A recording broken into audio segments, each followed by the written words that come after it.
3 minutes before I walked my daughter's future into a stranger's hands, my 3-year-old grandson grabbed my fingers and whispered a sentence that stopped 200 guests, 1 wedding, and 40 years of trusting my own judgment.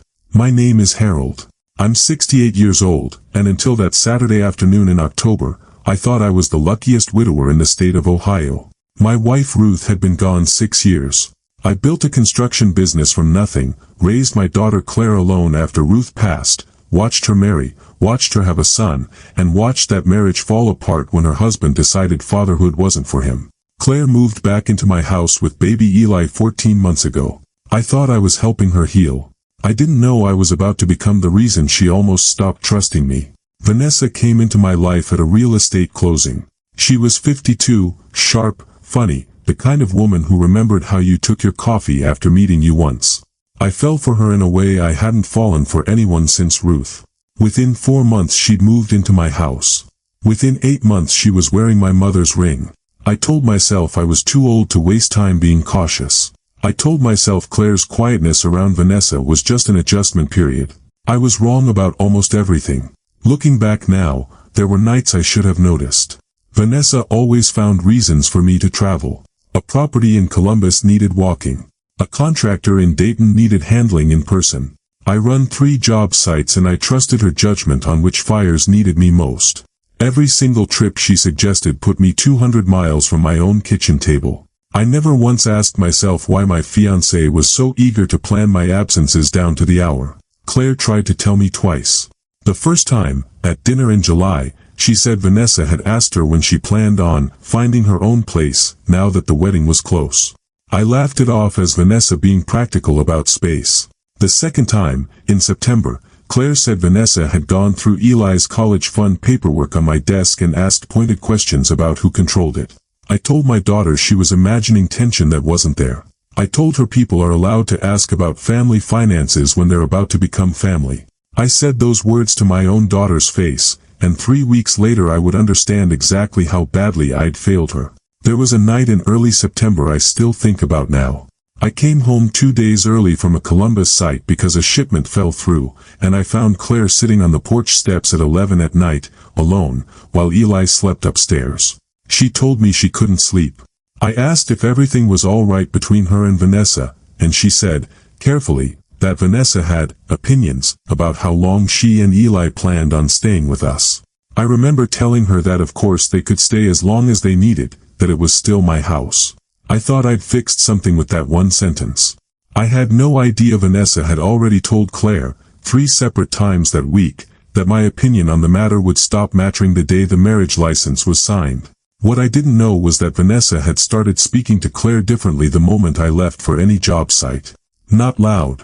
Not the kind of thing you could catch in a doorway. Cold, precise sentences designed to be denied later. Claire told me afterward that Vanessa had said, more than once, that once the wedding was final, Claire would need to contribute to the household or consider other living arrangements for herself and Eli.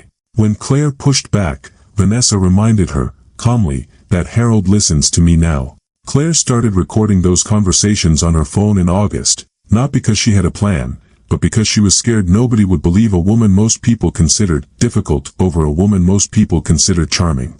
By the first week of October, for days before the wedding, Claire told me later that Vanessa had walked into the kitchen while Claire was making Eli's lunch and said, without raising her voice at all, that Claire should start looking at apartments as a courtesy, so the transition wouldn't feel rushed after the honeymoon. Claire asked her what transition she meant.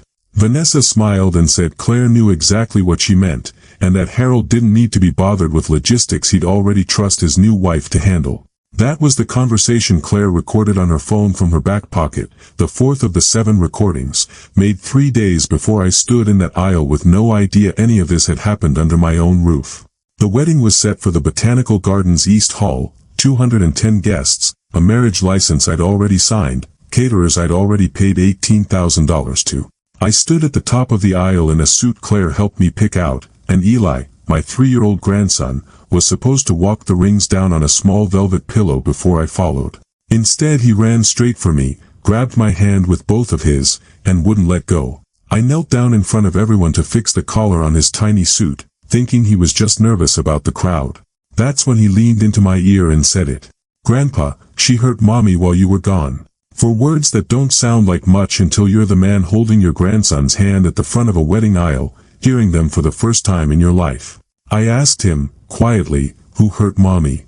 He pointed, without hesitation, straight down the aisle at Vanessa, who was adjusting her veil 40 feet away and smiling at a guest in the second row like nothing in the world was wrong. I want to tell you I stood up immediately and confronted her right there. I didn't. 40 years in construction teaches you one thing above everything else. You don't tear down a wall until you know what's holding up the ceiling. I stayed kneeling, and I asked Eli, as gently as I could manage with my heart pounding through my shirt, if Mommy had told him to say that. He shook his head. He said Mommy told him not to say anything at all, that it was a secret. Then he reached into the front pocket of his tiny suit jacket and pulled out something that left me speechless, a small black recorder, the kind you can buy for $30 at any electronics store, with a strip of blue painter's tape on the side that read, in Claire's handwriting, for Grandpa. Only if it's bad. I understood then that my daughter had prepared her 3-year-old son to carry evidence into my wedding because she believed, correctly, that nothing else would make me listen. She'd told me later that she almost didn't go through with it, that she stood in the hallway outside the dressing room that morning holding the recorder for almost 10 minutes, terrified that if this was the wrong moment, she'd lose her father completely instead of saving him from a mistake. She decided that a daughter who stayed silent to keep the peace had already lost something more important than a relationship with me. She'd lost the version of herself that protected her own son first. So she taped the recorder into Eli's jacket pocket herself, knelt down, and told her 3-year-old exactly one instruction: only give it to Grandpa if he asks who hurt Mommy.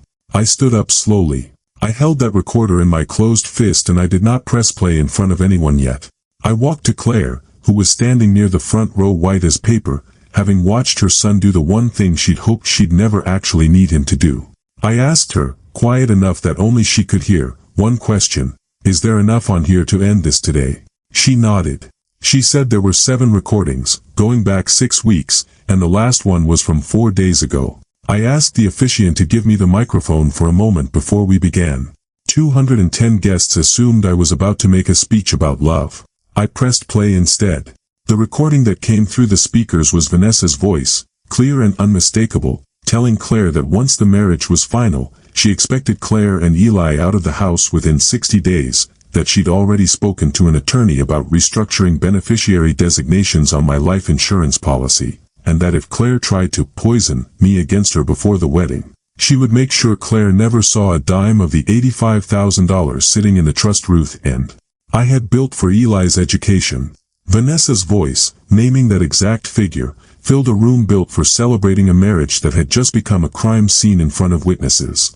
I didn't yell right away. I walked straight down the aisle toward her, and the whole room went silent in a way I've never heard 200 people go silent before. I stood in front of her, close enough that she couldn't perform for the crowd anymore, and I asked her directly, loud enough for every row to hear, whether the recording was accurate. She tried the softening voice first, the one that had worked on me for 14 months. I didn't let her finish a sentence. I told her, in front of everyone who had come to watch us marry, that I had personally signed papers moving $85,000 of my late wife's life insurance into an irrevocable trust for my grandson 4 years before Vanessa and I ever met, that no attorney on earth could touch it without my signature, and that she had spent 6 weeks threatening a number she never had the power to control. I told her that my daughter had been carrying that fear alone since August because I had called her difficult to her face instead of asking her why she looked so tired. I told Vanessa the wedding was over, and I told her, loudly enough that the caterers in the back heard it too, that I would be speaking with my attorney that week about elder financial exploitation, because attempting to manipulate an engagement toward control of a minor's education trust is not a lover's quarrel, it's a documented pattern, and Ohio has laws about exactly that. Vanessa didn't deny the recording. She tried to say it was taken out of context, that everyone says things they don't mean when they're stressed about wedding planning. I asked her to explain the context in which 60 days to get out and restructuring your beneficiaries and she'll never see the $85,000 needed no additional meaning. She had no answer, because there wasn't one. I called off the wedding standing in that aisle. I asked security, quietly, to walk Vanessa to her car. I did not raise a hand to her. I did not need to. 210 witnesses and a recorder my daughter had hidden in a 3-year-old's jacket pocket had already done more damage to her than my temper ever could, and done it the right way, with truth, on the record, in front of people who would remember exactly what they heard. The ride home from the botanical gardens that afternoon was one of the quietest of my life. Claire sat in the back seat with Eli asleep against her shoulder, still in his tiny suit, and neither of us said a word for the first 20 minutes. I kept replaying the sound of Vanessa's voice through those speakers, the exact calm with which she'd named $85,000 like it was a line item and not my grandson's entire future. I thought about the 4 months I spent falling for a woman who could smile at strangers in the second row while planning to empty a child's education trust, and I realized the version of me that fell for her wasn't stupid. He was just lonely enough to stop asking questions he already half knew the answers to. In the weeks after, my attorney confirmed everything I'd said at the altar. The trust was untouchable. We filed a report with the local prosecutor's office documenting the pattern of threats, and Vanessa's attorney reached out within days trying to negotiate silence in exchange for her walking away quietly, which told me everything about how seriously her own lawyer took what was on that recording. I didn't need silence. I needed my daughter to know I finally believed her. My attorney also walked me through something I hadn't considered in the heat of that afternoon, that because Vanessa had made those statements while we were engaged and living under the same roof, Ohio's protections around financial exploitation of a vulnerable adult's assets applied even though the money in question technically belonged to my grandson, not to me. The prosecutor's office took the recording seriously enough to open a formal file, and by December, Vanessa's attorney stopped contacting mine altogether, which our office read as a sign she'd been advised any further pressure would only strengthen the case against her. I sat Claire down that same night and apologized in a way I should have done back in July, the first time she tried to warn me. I told her I was wrong to call her reaction an overreaction. I told her I was wrong to let a woman's charm outweigh 6 months of my own daughter's instincts about the person raising her son.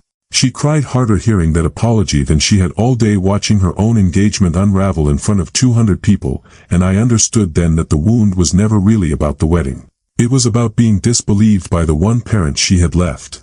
Eli doesn't understand most of what happened that day. He knows Grandpa gave Mommy a very big hug at the wedding place, and that we don't see Vanessa anymore. What he doesn't know, and what I'll tell him when he's old enough to understand, is that his 3 years of listening to the adults around him taught him exactly which secrets a family needs kept and which ones a family needs told out loud, in front of everyone, before it's too late to undo the damage.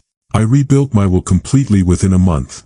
Every asset that matters to Claire and Eli now sits behind protections no future relationship of mine will ever be able to touch without a judge, a court order, and a paper trail 6 people would have to sign off on. I learned that trust isn't something you extend because someone is charming at a real estate closing.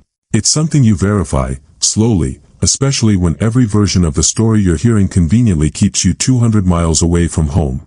I still believe in marrying again someday. I don't believe in ignoring my own daughter's face when she tells me something feels wrong. That's the debt I owe Claire, and it's one I intend to spend the rest of my life paying back, one honest conversation at a time.